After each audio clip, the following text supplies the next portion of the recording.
what do we do with our hands? You know, I'm convinced that there are only 2 times in life we ask that question. What do I do with my hands? One is giving speeches, like this. And the other is when we go on first dates. Otherwise, we usually know what to do with them. I think gesturing is wonderful. And I'm going to give you some guidance and advice on gesturing in just a moment.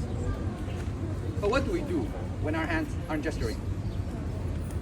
One thing is to keep them down by our side. This is incredibly awkward. Just leave your hands down by your side. But does it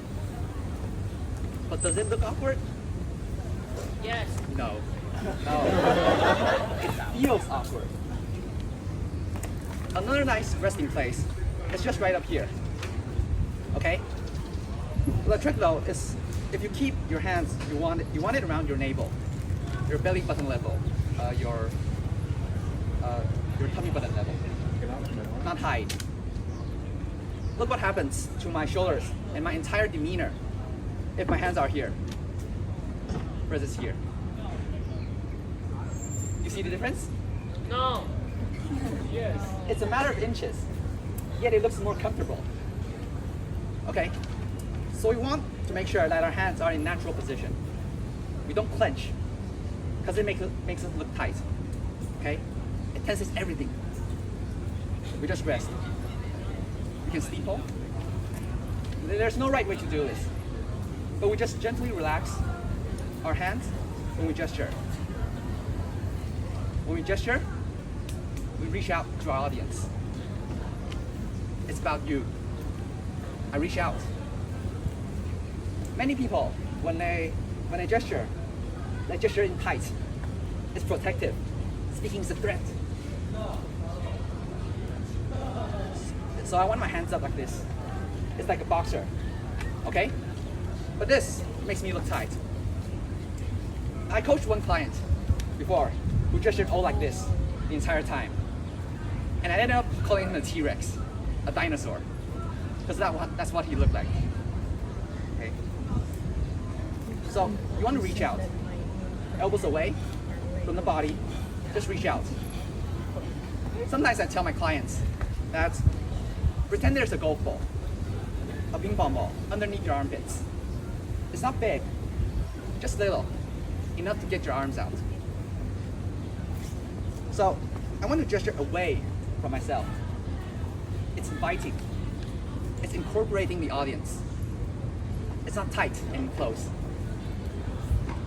When we gesture, try to gesture your hands are above your waist. Evolution has designed us, I believe, to pay attention to the sound people make when we look at their face. That's why we pay attention to people's faces when they're speaking. And it's also designed us to look for movement. So if I'm speaking to you and I'm gesturing down low and you're looking at my face, you see these, okay? Something's distracting because it's just out of your peripheral vision. So you look down, and then you look up, and then you look down.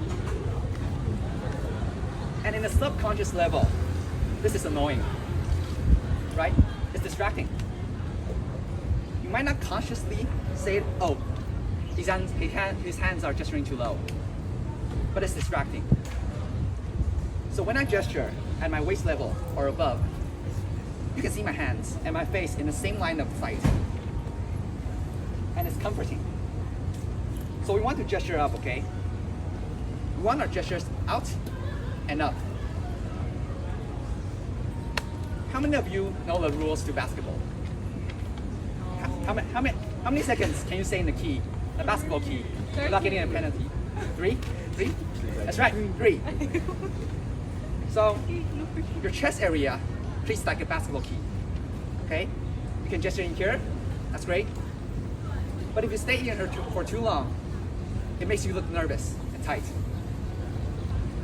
So if all I did was gesture in here, so I can say like, hey, this is important for you and for me, and then I'm out. Now, I don't mean literally. In your head, go 1 1,000, 2 1,000, 3 1,000. It's just to give you an analogy. It's an idea that you want to just, you're here, and then you're out. That's the idea, okay? Thank you. Woo!